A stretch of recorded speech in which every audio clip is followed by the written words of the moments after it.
Ladies, gentlemen, and everyone in between, how the hell are you? Welcome back to another episode of my channel where we discuss all things books. We do book reviews, we do book reactions. Sometimes I like to discuss a little bit about writing. I do indie books, I do traditionally published books, I do fiction, I do nonfiction. I love books. And as you saw from the title today, we're going over Sylvia Plath's one and only novel, The Bell Jar. A lot of people are familiar with her poetry, but to be completely honest with you, I am not. I've never read any of her poetry, but after reading The Bell Jar, I might have to because she proved herself to be one hell of a good writer. And it's a darn shame she tragically ended her own life at the age of 31 years old, which, once I found that out, led me to believe that maybe this is more of a autobiography than it is an actual work of fiction, because the character in this book, Esther Greenwood, she basically is just suicidal throughout the entire book. And it leads to a very tragic ending, and the whole book is very sad and morose, and just makes you want to kill yourself before you're done reading it. Had to pause the video there for a second while I fixed the lighting. So, without any more technical difficulties, let's get back to the video. And guys, before we get in today's book, you know what time it is. It's time for me to plug my own book, Corpse Lily, coming out this fall. So as of this recording, it is September 20th, 2021. The advanced reader copies are just about out. And then once that's all done, we'll have a book cover ready. And we'll have that book out for you guys in no time. So don't forget to hit like. Don't forget to hit subscribe. Please sign up to my newsletter where you'll get a free story, The Writer. And the link for that's down below. And that way I can keep you guys in touch for when the book is going to come out. And I love the hell out of you for thinking about it. With that said, stay tuned. Here we go!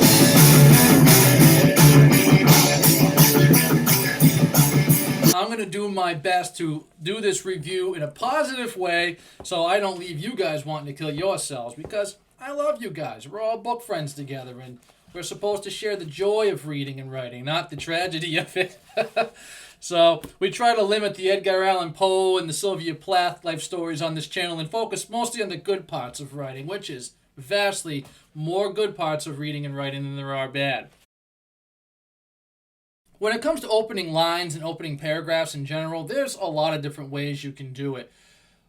There's the way to develop a character, and there's the way to develop the setting. My personal way is to develop a setting because I like to put myself right into a book. Now, Sylvia Plath was born in Massachusetts, as am I, so that automatically, when I found that out, put her and her writing in a much higher level than most other writers. It's just near and dear to my heart. I love Massachusetts. So when she goes into the opening setting, this book takes place in New York, but I'm able to put that right into my head and I understand exactly what the weather looks like. So I'll just read the first paragraph so you can see how she is at writing and how good she is at an opening paragraph. It was a queer, sultry summer. The summer they electrocuted the Rosenbergs, and I didn't know what I was doing in New York. I'm stupid about executions. The idea of being electrocuted makes me sick, and that's all there was to read about in the papers. Goggle-eyed headlines staring up at me on every street corner and at the fusty, peanut-smelling mouth of every subway. It had nothing to do with me, but I couldn't help wondering what it would be like, being burned alive all along your nerves. I thought it must be the worst thing in the world. So that right there gives you an idea of what this book's going to be about. It's just dark right from the beginning. But we get a really, really good idea of what it's like. We're in New York City. You know, now, of course, this book's a bit dated. It goes back a ways. But still, I mean, the peanut-smelling subways, now they smell like urine. So, lucky her. And it doesn't get any better, Sylvia Plath, as we get along. I mean, she was talking about the newspaper articles. All they could talk about was how these bad people got electrocuted. Well, now, these days, it's a 24-hour news cycle. So if she was depressed then, she'd be very depressed now. So this book, when you think about it, it deals with mental illness, and it makes you really sit there and wonder about the people who are struggling with mental illness in today's age. Now, as of this recording, it's September 20th, 2021.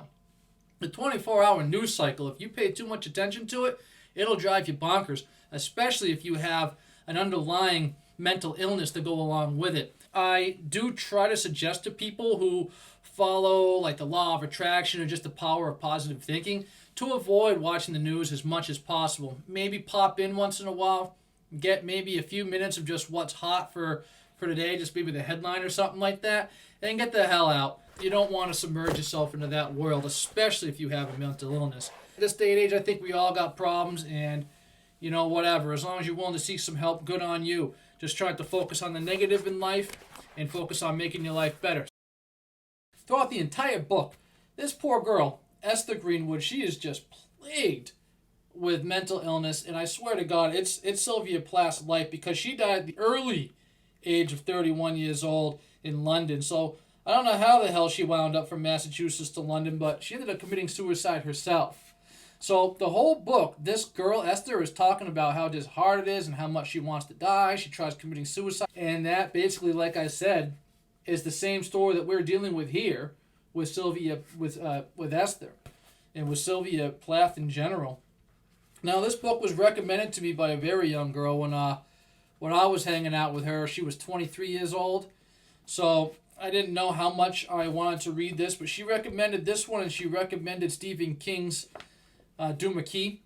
Duma Key was a wonderful book, so I said, okay, this girl at least has some good taste. I decided to read this one, and though it was beautifully written, I don't like to read about mental illness so much, because it's just a dark world, and I don't want to put myself in that place so much. But as far as her one and only book goes, I wish she had stayed alive, mostly because I think that people should give life a chance before they take the easy way out. But secondly, because she was so damn good at writing, I would have liked to have seen what else she can come up with, especially if she had gotten the help that she needed and maybe developed a more positive outlook on life, and see what kind of a beautiful book she could have written. And again, it reminds me of my own journey as a writer. When I first started, as most of you know, I got that initial bug to start writing when I was doing time in prison. So I was 15, I was depressed, I was hooked on drugs, and I was a violent kid. I needed help, and I picked up Midnight's Lair by Richard Lehman, a very brutally violent book. But with the headspace I was in, that book definitely propelled me into becoming a writer myself. So I started reading more dark stuff, before I realized, something. When I read something a little more upbeat and happy later on in life, it put a better place in me. And I started focusing on more powerful and positive things. I befriended a teacher who really thought that I had a chance in life, and he took me under his wing and showed me the power of positive thinking and how to just go towards the things I want in life.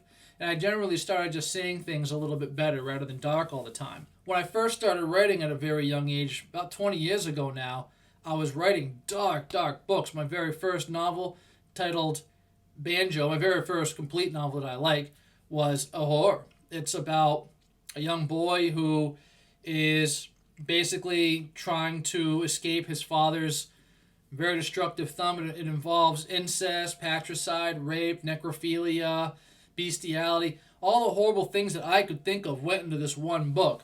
And then my very second book was about, it was about a kid who ends up killing his school teacher, and just then he wants to kill somebody else before he gets caught, and all he wants to do is just kill everybody around him. Doesn't matter who it is, police, his family, and there's mental illness in that book.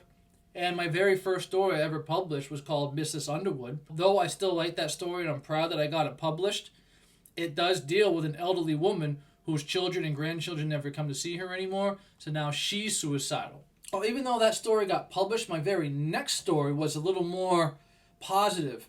And the reaction I got from that story made me feel really good, because people were really happy and uplifted by it. Feeding off of their positive energy made me feel better than the negative energy I received from my sadder and darker stories. And to be honest with you, I just became more of an inspirational writer, and everything I've written since has been just uplifting. I try to make it beautiful. I usually try to have a happy ending, and when I'm writing and reading that kind of stuff, I feel better. So I hope when people do read this book, they do take it with a grain of salt. They do understand that it's just one character, and instead of judging the character for being mentally ill, maybe we should look at these kinds of issues and think to ourselves, how can we help, rather than how can we judge? All right, guys, if you made it this far, I love the hell out of you for it. Please do not forget to subscribe. Please do not forget to hit that like button. If you have anything to say to me, whether positive or negative, let it down in the comments below, and I'll happily look at it. I'll happily respond, probably positively, because that's just how I am. I think I've only responded negatively to only one comment, and that was because they were kind of ignorant about the cannabis industry, and I thought they were being very judgmental. I don't like judgment. But you could have tuned into any book review channel. You decided to tune into mine. I love the hell out of you for it. Peace.